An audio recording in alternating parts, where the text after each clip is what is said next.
ঝিনাইদহে প্রার্থীদের প্রতীক বরাদ্দ, শুরু নির্বাচনী প্রচারণা।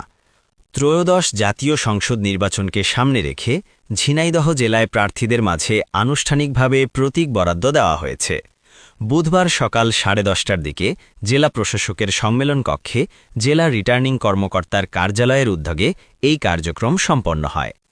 ঝিনাইদহ জেলার 4টি সংসদীয় আসনের বিপরীতে মোট 31 জন প্রার্থী, এর মধ্যে একজন স্বতন্ত্র প্রার্থী, প্রতীক বরাদ্দ পান। অনুষ্ঠানে উপস্থিত ছিলেন জেলা প্রশাসক, জেলা পুলিশ সুপার মোহাম্মদ মাহফুজ আফজাল, জেলা নির্বাচন কর্মকর্তা মোহাম্মদ আবুল হোসেন এবং অতিরিক্ত জেলা ম্যাজিস্ট্রেট সুবীর কুমার দাস সহ নির্বাচন সংশ্লিষ্ট ঊর্ধ্বতন কর্মকর্তারা। প্রতীক বরাদ্দের মধ্য দিয়ে প্রার্থীদের নির্বাচনী প্রচারণা আনুষ্ঠানিকভাবে শুরু হল। প্রতীক হাতে পেয়ে প্রার্থীরা সন্তোষ প্রকাশ করেন এবং নির্বাচন কমিশনের আচরণবিধি মেনে শান্তিপূর্ণভাবে প্রচারণা চালানোর অঙ্গীকার করেন।